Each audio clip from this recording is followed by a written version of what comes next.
We're all familiar with cars like the Ford F-150 and the Honda Civic that were massive sales successes.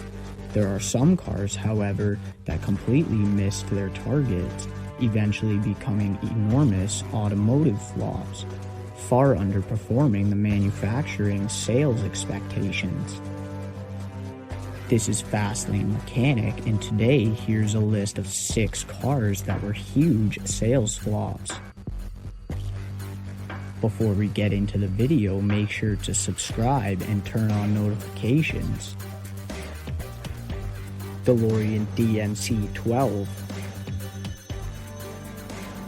One of the most famous and spectacular car flops in history was John DeLorean's personal project called the DMC-12.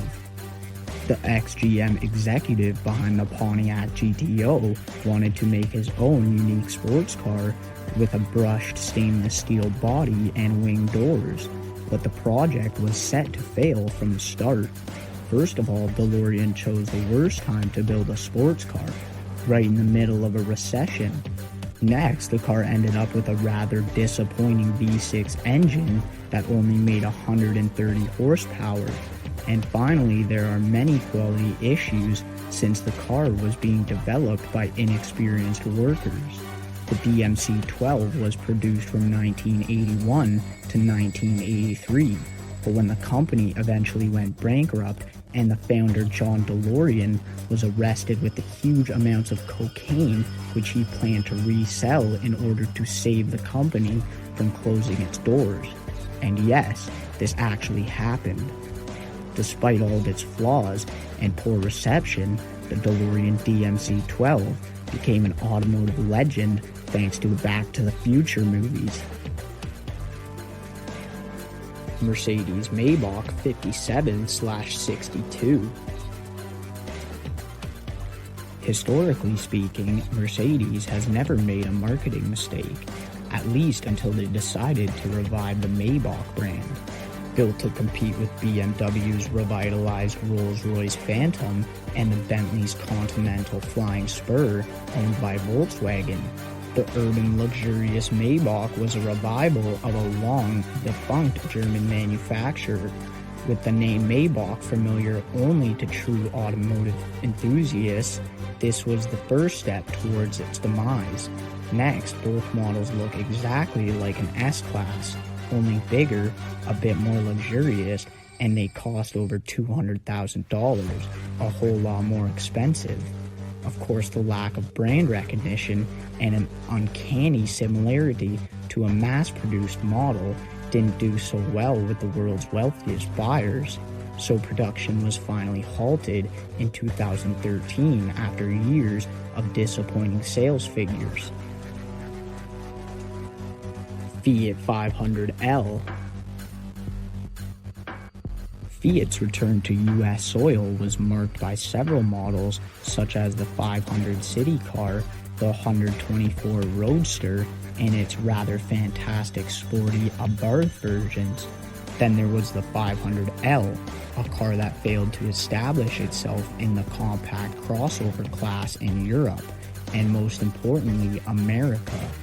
The 500L was to compete with the Mini Countryman, but unlike this retro crossover, it couldn't offer any performance, driving feel, or any form of excitement. Fiat had to be much better in order to conquer the American market, but they failed because the 500L was the worst selling car in the segment for years. The 500L is still in production due to somewhat better sales figures in Europe, but it's slowly becoming replaced by the more exciting 500X. Suzuki Kizashi. With a name that roughly translates as a sign of something great coming, the 2009 Suzuki Kizashi was more of a ladder. It was a mid-sized sedan with sporty aspirations, being powered by a 2.4-liter engine with 185 horsepower and optional all-wheel drivetrain. And its design was beefed up and dynamic. While all of that was rather good on paper, it couldn't translate to sales figures because of bad marketing and rather weird recalls due to possibility of spiders building webs in the gas tank. Although the Kizashi usually sold within Hyundai and Subaru dealerships, so buyers simply chose brands they were more familiar with. All that led to Suzuki pulling out from the American market in 2012, and the Kizashi was left without a replacement. The Pontiac Aztek. A car that played a major role in Pontiac's demise was definitely the Aztek, a strange-looking SUV built in 2000 to 2005.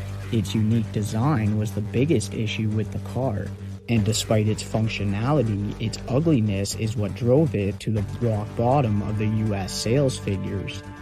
With features such as a built-in camper tent, bicycle and snowboard racks, the Aztek was supposed to speak to adventurers. Widely considered as one of the ugliest cars ever built, the Aztek was a huge flop. Despite actually being a pretty decent car, many people argue the Aztek failed because the market wasn't ready for something new. But we believe that it was just about a blind execution of the amazing 1999 concept. Its appearance in Breaking Bad earned it a dose of ironic popularity today. But sad as the Pontiac is no longer with us today. Chevy SSR. In the heat of the mid-2000s retro craze, Chevy's development team came up with a crazy idea to produce a nostalgic two-seater convertible pickup with a muscle car performance and a $42,000 starting price. The result was the SSR, a vehicle that looked unlike any other cars in the market, which a lot of people didn't like. The 1950s inspired design didn't work so well for most, so the SSR was considered very ugly.